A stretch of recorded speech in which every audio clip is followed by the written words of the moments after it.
Olá, queridos alunos.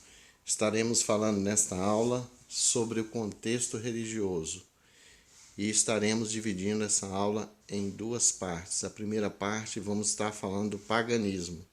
A segunda parte vamos estar falando do judaísmo.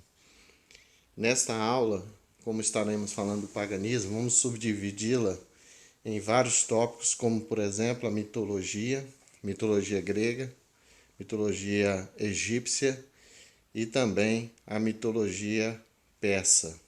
Estaremos falando ainda sobre as superstições que existiam na época, as filosofias, a religião de mistério, religião oficial e culto ao imperador.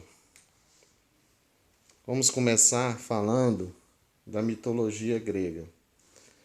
A mitologia grega é um conjunto de crenças e práticas ritualistas dos antigos gregos. É composto basicamente de um conjunto de lendas sobre uma grande quantidade de deuses. Existem 3 coleções clássicas de mitos. A primeira, a Teogonia, do poeta Hesíodo. E as outras é a Ilíada e Odisseia, do poeta Homero. O que trata essas obras? Elas vão falar da origem do universo, origem do mundo, origem também dos homens, origem dos deuses. Todos esses assuntos são tratados nessas mitologias. É claro que, como vocês sabem, mito é uma narrativa fabulosa, uma narrativa fantástica da origem das coisas, da origem do universo, da origem do mundo. Eu vou me deter naqueles deuses que são mencionados no Novo Testamento. É um panteão enorme, mas vamos estar falando de alguns e como isso foi incorporado ao nosso vocabulário e como alguns deles têm a ver com o contexto do Novo Testamento. Está aí um busto do Deus Supremo dos gregos, que é Zeus, equivalente a Júpiter dos romanos. Lembrando que há um episódio em Atos 14, versículo 11 e 12, que registra que Paulo e também Barnabé foram confundidos com o deus Júpiter e com o deus Mercúrio. Paulo foi confundido com Mercúrio, provavelmente por causa da palavra e a oratória, e Barnabé, que inicialmente era líder da expedição da equipe missionária, ele foi chamado de Júpiter. Ainda na religião, no paganismo, devemos destacar a religião oficial. A religião oficial de Roma aderiu ao panteão grego. Os romanos não tiveram nenhuma criatividade quanto a isso. Eles simplesmente rebatizaram todos os deuses que já existiam no panteão grego. Zeus, por exemplo, passou a ser chamado Júpiter, Afrodite passou a ser chamado Vênus, Poseidon passou a ser chamado Netuno e Ártemis passou a ser chamada Diana. Inclusive, Diana é mencionada no Novo Testamento, no livro de Atos, capítulo 19 e também no capítulo de 20. Esse texto, essa perícope, esse episódio na Bíblia é registrado em Atos e mostra que havia uma grande veneração à deusa Diana em Éfeso.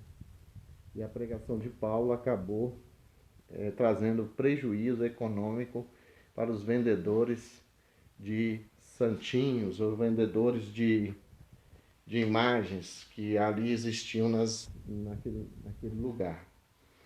Então, essa era a religião oficial. Geralmente, nos lugares onde dominava Roma, dominava também a religião pagã. Aqui é uma tabela dos deuses que existiam na época.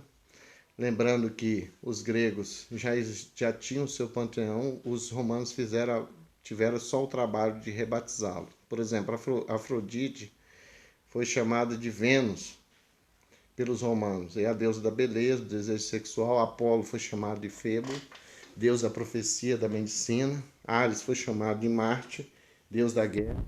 Ártemis passou a ser chamada de deusa Diana, e como já disse, foi mencionada no Novo Testamento. Asclépio passou a ser chamado Esculápio, deus da medicina. Atena passou a ser chamada Minerva pelos romanos. E Crono passou a ser chamado Saturno. Outra tabela que nós temos aqui, só para lembrar, Deméter passou a ser chamado Ceres pelos romanos, é a deusa dos cereais. Dionísio passou a ser chamado Baco, deus do vinho, da vegetação. Eros passou a ser chamado Cupido, deus do amor. Géia passou a ser chamado Terra. Hefesto passou a ser chamado Vulcano. E assim sucessivamente. Nós temos aí uma tabela enorme, né? Temos aqui outros nomes também que são mencionados, como Este, Hipnos, Hades, Poseidon, Reia, Urano, Zeus. Todos esses nomes passaram a ser incorporados pela nossa cultura. Basta lembrarmos que na astronomia é usado o nome desses deuses como sendo planetas. Nós temos, por exemplo, Júpiter, Netuno e tantos outros. Havia também no paganismo uma adoração ao imperador. Nós sabemos que Nero, Calígula e Domiciano reivindicaram diretamente a adoração a si como divindade. E isso causou uma resistência muito grande entre os judeus e também os cristãos. Outra característica do paganismo são as religiões de mistério. Parece ter sido mencionada na carta aos Colossenses. Quando Paulo escreve a carta aos Colossenses, ele parece fazer uma alusão a esse grupo que tinha essas seguintes características. Todos os rituais dessa seita estavam envolvidos em clima de mistérios. O que fazia essas religiões ganhavam um caráter esotérico, místico e ocultista. Outra religião de mistério muito famosa é os mistérios de Eleusis. Ainda podemos falar da mitologia egípcia, que estava focada em um casal chamado Ísis e Osíris. Ainda temos uma religião muito famosa em torno de Dionísio. Dionísio era o deus grego equivalente ao deus romano Baco, dos ciclos vitais, das festas, do vinho, da alegria, sobretudo da intoxicação que funde o bebedor com a divindade. Ou seja, era muita alcoolismo e a pessoa acabava entrando em êxtase e acreditava estar unindo a divindade. Outro culto muito famoso era o deus Mito, muito comum entre os soldados romanos. Mito pertence às mitologias persa, indiana e romana. Na Índia, Pérsia representava a luz, ou deus solar. Ele representava também o bem e a libertação da matéria. Chamava-o de Sol vencedor, ou Sol invicto. Ainda nós temos as superstições, que era muito comum na época também. As superstições estavam firmemente entrincheiradas nas mentes da maioria do povo do Império Romano. Emprego de fórmulas mágicas, consulta horóscopos, oráculos e tantas outras práticas eram feitas naquele período. E ainda nós temos uma seita que rivalizou com o cristianismo, chamada gnosticismo.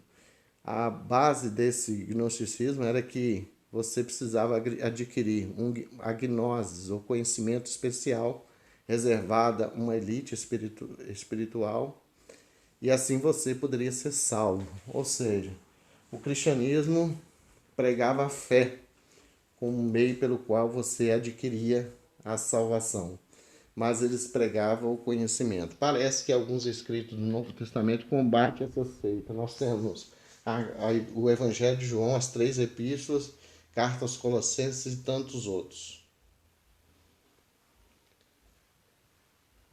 Ainda podemos falar, finalizando, as filosofias que predominavam nesse período, principalmente no período helênico. Nós temos os epicureus, os estoicos, os cínicos e os céticos. Lembrando que nesse período a preocupação não era como os pré-socráticos tinham com a questão cosmológica, a origem do mundo, da matéria. Nem a preocupação antropológica ou política como tinha Sócrates e Platão. A preocupação deles era com a felicidade humana. E cada uma dessas seitas via essa felicidade de uma maneira diferente. Os epicureus, por exemplo, acreditavam no princípio do prazer. Os estoicos, além de acreditar no destino, acreditavam que a pessoa deveria se resignar a esse destino através da apatia. E nós temos os cínicos, que eram pessoas que pregavam o despojamento de toda e qualquer riqueza material. E ainda temos os céticos, que pregavam a dúvida, pregava que a pessoa deveria duvidar de tudo. Aí nós temos esses 4 grupos. 2 deles aparecem no Novo Testamento, na pregação de Paulo no Areópago, que são os epicureus e os estoicos. Assim nós encerramos essa primeira parte do contexto religioso, falando do paganismo. Na próxima aula vamos estar falando do judaísmo.